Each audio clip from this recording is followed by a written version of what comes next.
함께 읽은 욥기서 35장에 있는 이 말씀을 통해서 하나님께서 주시는 은혜를 우리가 함께 나누기를 원합니다. 여러분 욥기서 35장에는 역시 엘리후가 욥에 했던 말을 가지고 꼬투리를 잡아서 책망을 하고 또 정죄하는 내용이 기록이 되어 있습니다. 지난주에 우리 욥기 34장에서 이 엘리후는 욥이 악한 부자이기 때문에 하나님께 재앙을 당했고 또 의롭지 못하기 때문에 하나님께 욥이 기도해도 응답이 없는 것이다. 그렇게 책망을 하게 됩니다. 그런데 이 엘리후는 여기서 멈추지 않고 우리 34장 제일 끝에 한번 보십시오. 35장 바로 위에 37절에 보시면 그가 그의 죄에 반역을 더하며 우리와 어울려 손뼉을 치며 하나님을 거역하는 말을 많이 하는구나. 이 욥은 하나님 앞에 죄를 짓고도 거기서 돌이키지 않고 거기에 반역을 더했다. 그리고 손뼉을 치면서 하나님께 대들었다는 거예요. 그리고 하나님을 거역하는 말을 계속 쏟아놓는다. 하나님을 거역하는 말을 많이 한다는 말을 하게 되죠. 그래서 오늘 35장이 뭐냐 하면 그 욥의 말에 대한 책망입니다. 좀 궁색하긴 하죠. 뭐 욥의 어떤 실수했거나 잘못했던 어떤 큰 죄를 이렇게 지적하는 게 아니고 말을 가지고 꼬투리를 잡아서 책망하는 내용이 기록된 겁니다. 그래서 오늘 욥기서 35장의 말씀에 보시면 욥이 무슨 죄를 지었는지 또 무슨 반역을 더했는지 설명을 하게 되는 겁니다. 일단 엘리후가 볼 때 욥은요. 자기의 의를 하나님의 의보다 더 의롭게 여겼다. 그게 욥의 죄다라고 지적을 하게 됩니다. 그리고 그 죄에 반역을 더했다는 것은 하나님께서 이 자기의 의를 인정하지 않고 재앙을 내리고 고통을 더했다는 거죠. 자기는 의로운데 하나님이 재앙을 더해서 고통을 더했다. 그런데 이 재앙이 임했을 때 회개하지 않고 도리어 하나님께 원망을 하고 대들었다는 것입니다. 그게 반역을 더한 것입니다. 그래서 여러분 오늘 욥기서 35장 1절 2절 보시면요. 엘리후가 지금 설명을 하는 겁니다. 이 설명을 한번 잘 들어보시기 바랍니다. 오늘 말을 잘 이렇게 집중해서 보지 않으면 조금 이제 어려울 수 있습니다. 여러분 1절에 보면 엘리후가 말을 이어 이르되, 그러니까 34장과 연결됐다는 얘기죠. 말을 이어서 이르되 그대는 이것을 합당하게 여기느냐. 여기 이것을 하는 게 뭐냐 하면 앞에 있는 내용이 연결된 거예요. 자신을 의로 여기는 것, 자기가 의롭다고 생각하는 것, 이게 합당하다고 생각하느냐. 그대는 그대의 의가 하나님께로부터 왔다는 말이냐. 이렇게 질문을 하죠. 여기 그대의 의가 하나님께로부터 왔다는 말이냐 하는 말을 옛날 성경에는 어떻게 번역했냐면 그대의 의가 하나님보다 의롭다고 여기느냐. 그렇게 번역을 했어요. 그러니까 이 원래 원어에도 그렇게 돼 있어요. 원문에도 당신의 의가 하나님의 의보다 더 의롭다고 여기느냐. 이 엘리후가 생각할 때 욥은 교만하다는 겁니다. 자기가 하나님보다 더 의롭다고 생각을 한다는 이게 욥의 죄라는 것입니다. 그런데 하나님께서는 욥의 이런 의를 인정하지 않으시고 욥의 의를 의롭지 않다고 생각하신 거죠. 그래서 이 욥을 죄인 취급하시면서 재앙을 내리시고 고통을 당하게 하셨다는 겁니다. 그래서 재물도 다 잃어버리고 나중에 자녀들도 잃어버리고 병까지 들어서 고통당하게 되었다. 욥이 의롭다면 이런 재앙이 임했겠는가? 의를 인정하지 않았다는 거예요. 그래서 재앙이 임했다는 것입니다. 그런데 욥은 그렇게 재앙이 임하면 회개를 해야 되는데 이런 회개를 하지 않는다는 거죠. 도리어 하나님을 원망하는데 뭐라 했냐? 내 의가 이제 소용이 없구나. 내가 의롭게 한들 무슨 유익이 있겠는가 하면서 하나님께 대들었다는 거예요. 그게 3절 말씀입니다. 여러분 3절 한번 보십시오. 그대는 그것이, 그러니까 자기 일을 의롭게 여기는 것이 내게 무슨 소용이 있으며 범죄하지 않는 것이 내게 무슨 유익이 있겠는가 하고 대들었다는 거예요. 자기가 의로웠는데 하나님이 재앙을 내렸다고 생각한 거예요. 이게 엘리후의 생각입니다. 내가 재앙이 임했다면 내가 뭐 잘못되었구나 회개해야 되는데 이제 나는 의롭게 살 이유가 없겠네. 재앙이 임했으니까. 이제 뭐 법을 어기지 않고 내가 범죄하지 않는 게 내가 무슨 소용이 있겠나 하면서 하나님을 대들었다. 이렇게 표현한 거죠. 엘리후가 볼 때 욥은 교만한 말만 계속 쏟아놓는다. 이게 잘못되었다는 것을 고발하겠다는 것이죠. 그러니까 이게 엘리오의 오늘 35장의 첫 번째 변론입니다. 그래서 엘리오는요, 이런 욥을 책망하지도 못하는 세 명의 친구들과 함께 싸잡아서 내 말을 한번 들어봐라. 여러분 4절 보십시오. 이제 엘리오의 말입니다. 내가 그대와 및 그대와 함께 있는 그대의 친구들에게 대답하리라. 내가 이제 말을 하겠다는 겁니다.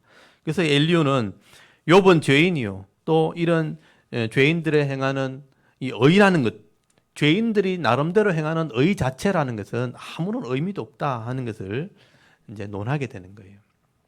여러분 5절부터 한번 보십시오. 5절부터 보시면 이 비유로 하는 말입니다. 이게 이제 엘리오의 첫 번째 변론입니다. 하늘에 있는 구름을 가지고 이제 비유해서 설명을 하는 거예요. 여기서부터는 이제 엘리오의 어떤 지혜의 글이라고 보시면 됩니다. 5절에 보시면 그대는 하늘을 우러러 보라. 그대보다 높이 뜬 구름을 보라. 하늘에 있는 구름을 한번 보라는 겁니다. 그대가 범죄한들 하나님께 무슨 영향이 있겠으며 그대의 악행이 가득한들 하나님께 무슨 상관이 있겠으며 그대가 의로운들 하나님께 무엇을 드리겠으며 그대가 그의 손으로 무엇을 그대가 그대의 손에서 무엇을 그가 그의 손에서 그대의 손에서 무엇을 받으시겠느냐. 이게 무슨 말이냐 하면 엘리오는 하늘에 떠 있는 구름이 우리와 멀리 떨어져 있는 것처럼 너도 하나님과 떨어져 있다. 그러니까 네가 하는 어떤 행위는 하나님께 별 영향이 없다. 네가 의를 행한들 하나님께 무슨 영향을 주겠는가?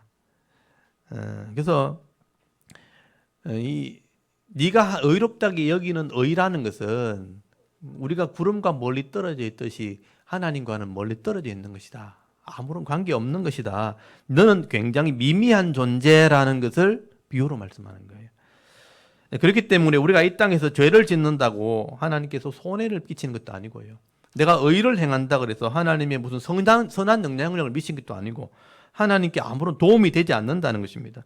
우리는 다 죄인들이기 때문에 우리의 의라는 것 자체가 하나님이 받으실 만한 그런 것이 아니라 그런 말이죠. 여러분 이 말은요. 이 욥이 자기 의를 막 자랑하는데 이 욥의 의라는 것은 하나님께 너무 미미한 것이다. 아무것도 아니다 하는 사실 무시하는 말이에요. 그래서 8절 한번 보십시오. 8절에 보시면요. 그대의 악은 그대와 같은 사람에게나 있는 것이요. 그대의 공의는 어떤 인생에게도 있느니라. 그러니까 아무에게나 일어나는 그런 일들이다. 여러분 이 말이요. 욥이 행하는 의, 욥이 지금 자기가 의롭다는 것을 많이 말했잖아요.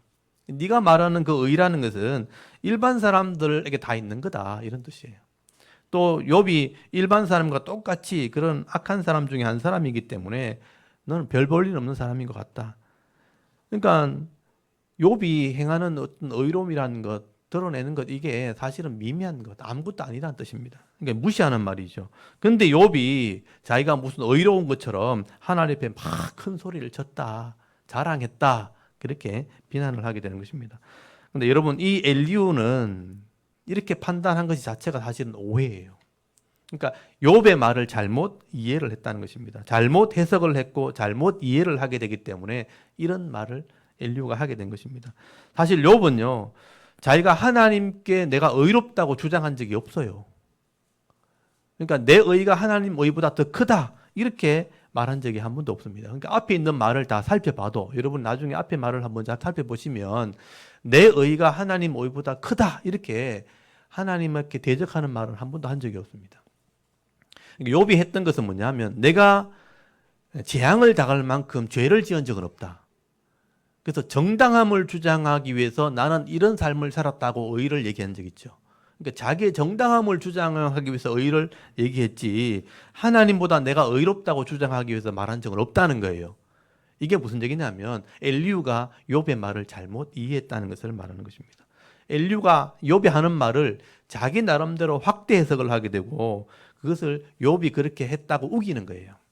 이게 이제 엘리후의 실수라는 것입니다. 그래서 여러분 조금 전에 3절 한번 보십시오. 3절에 보면 내 의가 무슨 소용이 있고 내가 범죄하지 않는 것이 무슨 유익이 있겠는가라고 한 것은 사실은 욥의 겸손한 표현이에요. 내가 의를 행한들, 내가 범죄한들, 하나님 앞에 참 무익한 자다, 연약한 자다 하는 고백이었다는 건데 엘리후의 입장에서는 그게 하나님께 대드는 것처럼 이해를 했다는 거예요.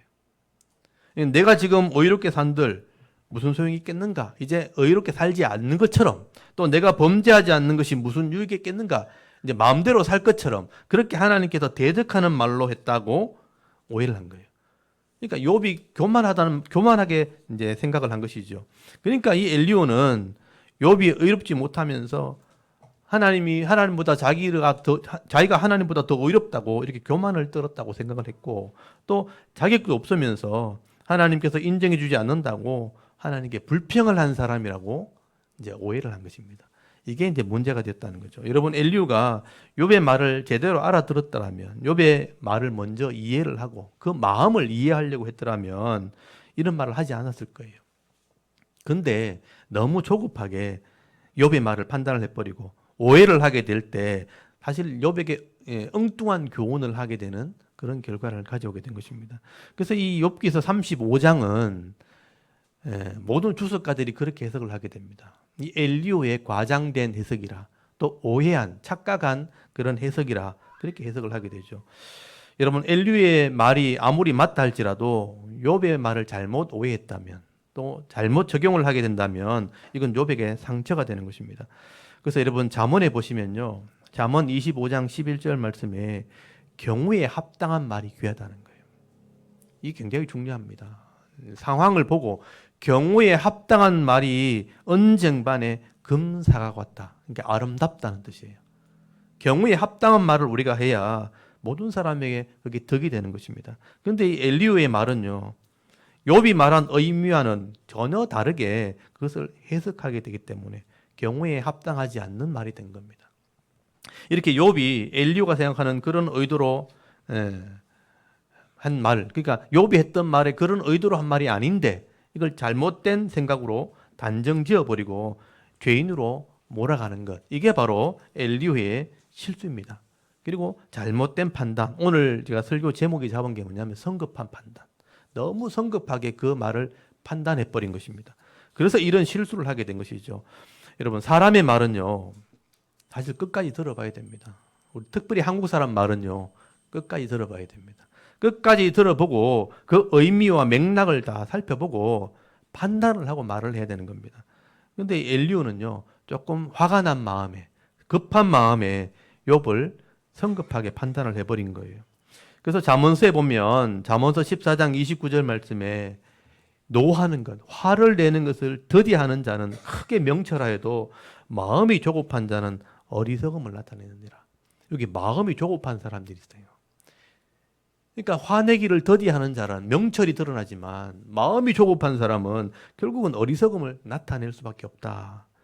여러분, 마음이 조급하면 범사에 문제가 됩니다.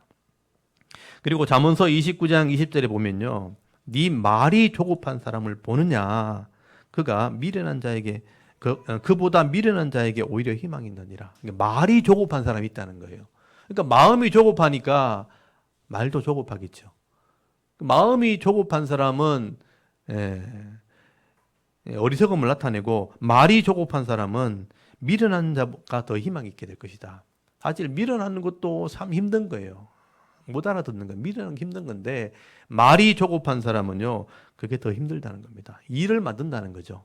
이런 말을 함부로 해버리면요, 문제가 굉장히 커질 때가 많습니다. 그래서 말이 조급하면 차라리 미련한 자에게 더 희망이 있다, 그런 말을 하게 되는 거죠. 여러분, 엘리후의 말은요, 참 조급한 말이고 어리석은 판단입니다. 그래서 좋은 말로 시작했다가 결국은 다툼으로 끝이 나게 되는 거예요. 우리가 흔히 좋은 말로 시작했다가 다툼으로 끝날 때 그 사람 상대방의 말을 제대로 듣지 않고 내 말만 하는 거예요. 그러니까 좋은 말로 시작했다가 성급하게 판단해 버리니까 다툼으로 끝이 나게 되는 겁니다. 그래서 여러분, 잠언서 15장 23절에 사람은 그 입에 대답으로 말미암아 기쁨을 얻나니 때에 맞는 말이 얼마나 아름다운고. 때에 맞는 말. 때에 맞는 말이 사람의 마음에 기쁨을 준다라고 말씀을 합니다. 여러분, 말에 지혜를 주시는 분이 바로 하나님이에요. 여러분, 하나님께 이런 지혜를 구할 수 있기를 바랍니다. 말이 내 인격을 표현하는 것이잖아요. 하나님께서 지혜를 주시는 분이라면 하나님께 지혜를 구하는 은혜가 있기를 바랍니다. 여러분, 오늘도 우리가 사람들과 이렇게 말을 하게 되어질 때 너무 조급하게 그렇게 말하지 마시고요, 충분히 들어보고 그 사람들의 마음을 다 이해하고 그리고 그 사람들에게 위로하는 말, 그리고 마음에 기쁨을 주는 말을 할 수 있는 지혜로운 성도들이 다 되실 수 있기를 바랍니다. 그리고 여러분 오늘 35장 9절에 보시면요, 단락이 나눠지죠. 두 번째 엘리후의 변론이 나옵니다. 이 엘리후는요, 하나님께서 듣지 않는 기도가 있다고 그렇게 변론을 하게 됩니다. 여러분 9절을 한번 보십시오. 사람은 학대가 많음으로 부르짖으며 군주들의 힘에 눌려 소리치나 나를 지으신 하나님은 어디 계시냐고 하며 밤에 노래를 주시는 자가 어디 계시냐고 말하는 자가 없구나. 그렇게 말을 하게 되죠. 여러분 이 땅에는요, 죄와 욕심이 가득하기 때문에 항상 사람들이 모이기 시작하면 반드시 똑똑한 사람, 지혜로운 사람, 이런 사람이 나오게 됩니다. 그래서 이 똑똑한 요 소수의 사람들이 항상 그 무리 가운데 권력을 딱 잡는 거예요. 그게 공동체 특징입니다. 어딜 가도 마찬가지입니다. 사람이 모이면 항상 똑똑한 사람이 먼저 권력을 딱 잡습니다. 근데 이 권력을 가진 사람들은 자기의 그 위치를 지키기 위해서 자기 힘과 권력을 가지고 다른 사람들을 착취하죠. 빼앗습니다. 그래서 무리 중에 항상 소수의 사람들만 누리게 돼 있습니다. 이게 공동체의 특징이죠. 반면에 힘이 없고 가난한 사람들은요, 그런 사람들 때문에 고통을 당하게 되는 것입니다. 그래서 오늘 엘리후가 하는 말은 사람은 학대가 많다. 그리고 부르짖는다고 돼 있죠. 군주의 힘에 눌려 소리친다. 그게 공동체의 특징이라는 것입니다. 어떻게 보면 이 세상의 어떤 사람들의 모임 속에 항상 있는 인생의 문제라고 할 수 있습니다. 어느 정도의 차이는 있지만 어느 시대든 어느 나라든 똑같은 이 문제가 생기는 거죠. 그래서 이게 양극화 현상이 생기는 거죠. 가진 사람은 더 가지게 되고 빼앗긴 사람은 더 빼앗기니까 항상 양극화가 문제가 되는 겁니다. 근데 사람들이 이런 고통의 문제가 있을 때 이걸 해결하기 위해서 한계가 있잖아요. 내가 안 되잖아요. 그러니까 부르짖고 소리치다가 나중에 어떤 신적인 능력을 자꾸 구하게 되는 거죠. 그래서 신을 찾게 되는 것입니다. 그래서 우상을 만들고 거기에 절하고 빌고 소원을 아뢰고 한다는 거예요. 근데 이 엘리후의 생각은 뭐냐면 그런 세상 사람들이 전능하신 하나님의 이름을 부르지 않는다는 거예요. 하나님을 알지 못할 때는 세상에 우상을 섬기게 되어 있다. 여러분 하나님을 알지 못하는 사람들은 이렇게 엉뚱한 데 가서 우상에게 구하기도 하고 어떤 무당에 가서 신적인 것을 요구하는 것이죠. 하소연하기도 하고 이렇게 상담을 받지만 사실은 답을 얻지 못합니다. 아무런 해결책을 얻지 못하게 되는 것입니다. 근데 불신자들은 이렇게 제껴놓고, 근데 문제는 뭐냐면 하나님을 아는 사람이라 할지라도 믿음으로 구하지 않는다면, 또 잘못 구하게 된다면 하나님 그런 기도 듣지 않는다. 문제는 이제 이게 문제인 거예요. 여러분 12절 한번 보십시오. 그들이 악인의 교만으로 말미암아 거기서 부르짖으나 대답하는 자가 없음은 헛된 것을 하나님이 결코 듣지 아니하시며 전능자가 돌아보지 아니하심이라. 하나의 논리를 딱 얘기하고 있죠. 여기 보면 악인의 교만함으로 말미암아 부르짖는 것, 그리고 헛된 것을, 이 헛된 건 뭐냐면 거짓된 것, 거짓으로 하나님께 구하는 것, 이건 하나님 듣지 않는다. 그렇게 얘기하는 거죠. 지금 엘리후가 이런 말을 하는 이유가 뭐냐면 욥이 그렇게 했다는 거예요. 네가 어려움 당해서 구할 때 하나님 듣지 않는 이유를 알겠는가? 네가 교만하게 말하기 때문이다. 잘못 구했기 때문이다. 그리고 하나님 앞에 믿음으로 구하지 않았기 때문에, 헛된 것을 구하기 때문에 하나님이 듣지 않는 거다. 그래서 여러분 14절 말씀해 보시면요, 욥은 하나님께서 자신의 기도를 듣지 않는다, 나를 보지 않는다, 그래서 나는 기도도 안 한다, 이렇게 핑계를 댔다는 거예요. 이게 중요한 말인데 14절 한번 보십시오. 하물며 말하기를 하나님은 배울 수 없고 일에 판단하심은 그 앞에 있으니 나는 그를 기다릴 뿐이라 말하는 그대일까 보냐. 이게 이제 엘리후가 욥을 책망하는 말입니다. 지금 욥이 내가 부르짖어도 하나님이 대답이 없다는 거예요. 내가 일어서도, 하나님을 보려고 일어서도 하나님이 나를 보지 않는다는 겁니다. 하나님이 나를 알아서 다 판단을 해버리고 하나님이 알아서 다 결정을 해버린다는 거예요. 그러니까 내가, 하나님이 다 해버리니까 내가 기도할 필요가 있겠는가? 그냥 기다릴 뿐이다. 그냥 내버려 두는 거다. 그렇게 말했다는 것입니다. 이렇게 하나님께서 볼 수도 없고 또 하나님께서 알아서 다 일해버리니까 내가 기도하지 않겠다 하는데 하나님이 어떻게 네가 응답하겠는가, 네 기도를 들어주겠는가 하면서 엘리후가 욥을 책망하게 되는 것입니다. 그리고 또 욥은요, 여기서 그치지 않고 하나님께서는 아직 내게 벌을 내지 않았다 하면서 헛된 말을 막 내뱉는다는 거예요. 여러분 15절 16절 말씀은 이제 마지막 말이죠. 15절 보면요, 그러나 지금은 그가 진노하심으로 벌을 주지 아니하셨고 악행을 끝까지 살피지 아니하셨으므로 욥이 헛되이 입을 열어 지식 없는 말을 많이 하는구나. 이 번역이 조금 어렵게 돼 있어요. 이 말은 보십시오. 그가 진노로 내게 아직 벌을 내리지 않으셨다. 나를 벌 내리지 않는다는 거죠. 또 내 악행을 끝까지 살피지 아니하셨다. 이 끝까지 살피지 아니했다는 건 뭐냐면 내게 관심이 없다 이런 뜻이에요. 그러니까 하나님께서는 내 진노를 벌하지도 않고 또 내 악행에는 관심도 없다. 그러면서 하나님 앞에 대적하는 말, 헛된 말, 이 지식 없는 말, 알아듣지도 못하는 그런 말을 막 내뱉는다. 잘 알지도 못하면서 말을 내뱉는다. 그렇게 엘리후가 욥을 무시하는 말을 하게 되는 겁니다. 근데 이것 또한 사실은 엘리후가 잘못 이해한 것입니다. 여러분 엘리후가 볼 때 욥은 하나님이 다 판단해 버리시니까 내가 기도할 필요가 없겠네. 사실은 이것도 욥이 잘못 이해한 거예요. 하나님께서 나를 잘 아신다 이런 말을 한 건데 하나님께서 다 알아서 해버리니까 나는 기도할 필요도 없다. 그냥 기다릴 뿐이다. 그렇게 말했다는 것을 오해한 거예요. 그리고 내게 벌 내리지 않았다. 아직 하나님은 나를 심판하지 않고 관심도 없다라고 그렇게 말했다는 것은 하나님을 잘 알지도 못하면서 지식 없는 말을 내뱉는다. 여러분 16절 끝에 보시면 입을 열어 지식 없는 말을 많이 하는구나. 이 말은 뭐냐면 욥을 무시하는 말입니다. 하나님 잘 알지도 못하면서 지식 없는 말은 뭐냐면 알지도 못하면서 막 내뱉는 말을 말하는 거예요. 네가 알지도 못하면서 하나님에 대해서 함부로 말을 이렇게 한다는 것입니다. 이것도 엘리후가 오해를 한 것이죠. 그래서 엘리후는요, 이 욥의 전체 말이나 이 말의 의도를 다 살피지 않고 이 말 중에 한마디를 딱 끄는 거예요. 말 중에 한마디만 딱 끊어놓고 네가 이런 말 했지 이렇게 한 거죠. 이게 사람 참 미치게 하는 겁니다.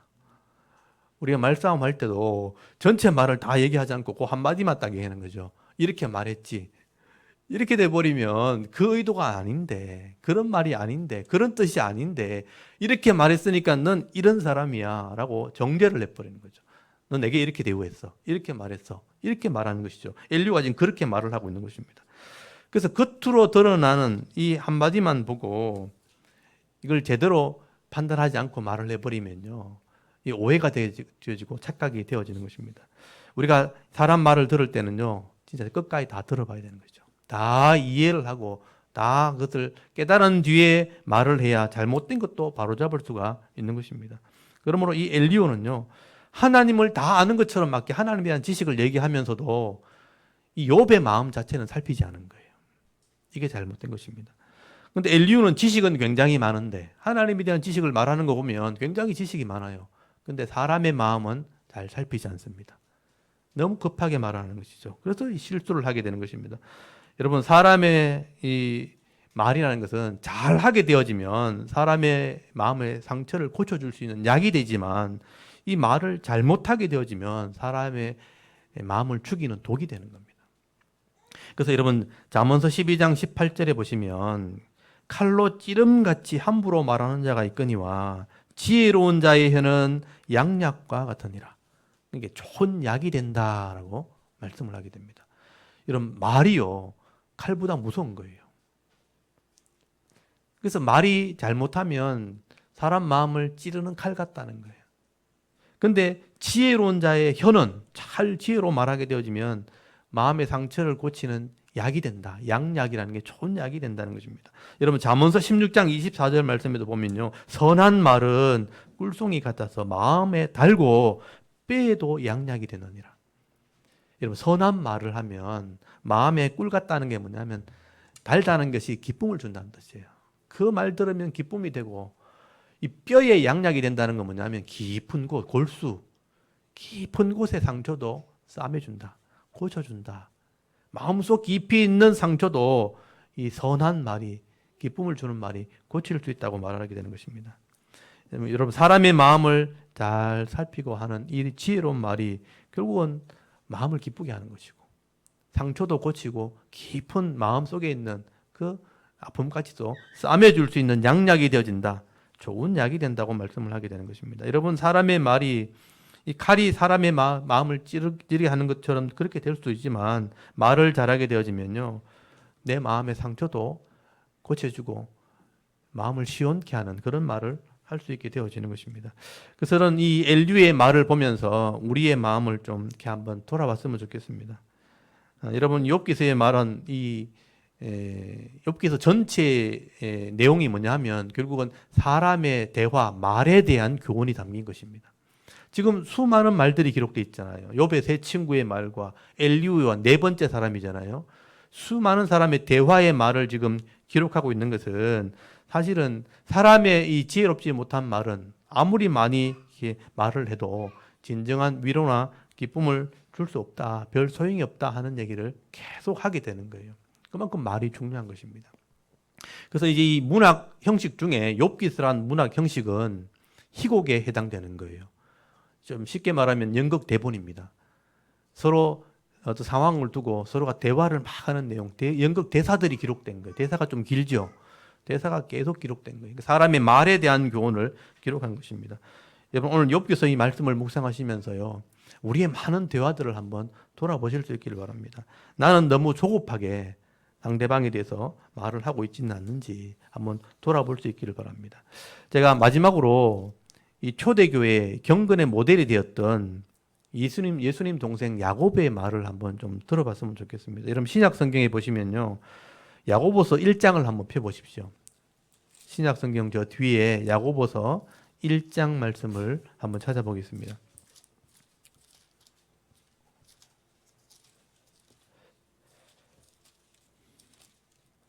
1장 19절 말씀을 한번 찾아보십시오. 371페이지, 신약성경 371페이지, 야고보서 1장 19절, 20절 말씀. 예수님 동생 야고보, 경건의 사람이죠. 야고보가 했는 교훈의 말씀인데 우리 19절, 20절을 같이 한번 읽어보겠습니다. 시작. 내 사랑하는 형제들아, 너희가 알지니 사람마다 듣기는 속히 하고 말하기는 더디하며 성내기도 더디하라. 사람이 성내는 것이 하나님의 의를 이루지 못함이라. 아멘. 이 말씀을 마음에 한번 잘 새겨보시기 바랍니다. 여기 내 사랑하는 형제들아 내가 알지니라고 되어 있는데 사실은요, 이 헬라어에는 강조하는 게 제일 앞에 오거든요. 너희가 알지니, 이게 제일 앞에 나와 있어요. 그러니까 너희가 반드시 알아야 된다, 명심해야 된다라는 뜻이에요. 성도들이 반드시 명심해야 될 게 있는데 그게 뭐냐? 사랑하는 형제들아, 사람마다 듣기는 속히 하되 말하기는 더디하라. 듣기는 속히 하되 말하기는 더디하고 성내기도 더디해라. 결국 이런 말 때문에 결국은 화가 온다는 뜻이에요.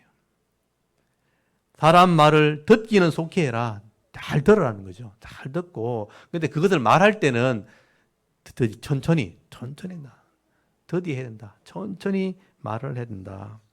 내가 만약에 듣기는 대충 하고 말하기만 막 빨리 한다면 말하는데 됐고 이러면서 말하는 게는 대충 듣고 말하는 거 내 말만 빨리만 하게 되면요, 결국은 그게 상처를 주게 되는 거예요. 그 말이 아니다는 거죠. 그래서 말하기는 더디하고 듣기는 속히 해라. 그래서 더 천천히 말하는 습관을 가져야 된다. 제가 원래 그랬거든요. 좀 급하게 말하는 게 있어가지고 또 급하게 생각하는 게 있어가지고 좀 천천히 하자. 그게 제 하나의 생활 신조가 된 적이 있습니다. 급하게 한들 그게 무슨 유익이 되겠는가. 급하게 해서 실수하게 되면 그 뒤치다거리 하는데 시간 다 보내는 거예요. 그래서 천천히 하자. 천천히 말하자. 천천히 하자. 그러니까 모든 것이 결정되어 있고 하나님 은혜 가운데 있다면 빨리 해서 유익될 게 하나도 없어요. 천천히 가도 될 거는 되는 거예요. 그런 마음이 필요한 것입니다. 그래서 야고보의 교훈이 제 마음에 많이 와닿습니다. 듣는 것은 다 듣고 속히 듣고 내가 말할 때는 더디하자. 그래야 성내지 않게 되는 거다. 그래서 이 성내는 것은 하나님의 의를 이루지 못하게 되는 것이다라고 교훈을 하게 되는 것입니다. 오늘 엘리후의 오늘 말이 바로 이 말입니다. 오늘 엘리후는 그런 실수를 한 것입니다. 욥의 말은 대충 들은 거예요. 그러니까 잘못 이해한 거죠. 잘못 오해한 것입니다. 자기 말만 빨리 하다 보니까 결국은 오해가 되고 과장이 되고 착각이 되어진 것입니다. 여러분 이런 실수를 우리가 하지 않기를 바랍니다. 오늘도 이 엘리후의 말처럼 칼로 찌르는 말을 하기보다는 지혜로운 자의 혀가 되어서 사람들의 마음에 기쁨을 주고 또 양약이 되는 그런 말을 할 수 있는 지혜로운 성도들이 다 되실 수 있기를 주의 이름으로 축원합니다. 아멘. 잠깐 우리 기도드리겠습니다. 하나님 은혜를 감사합니다. 오늘도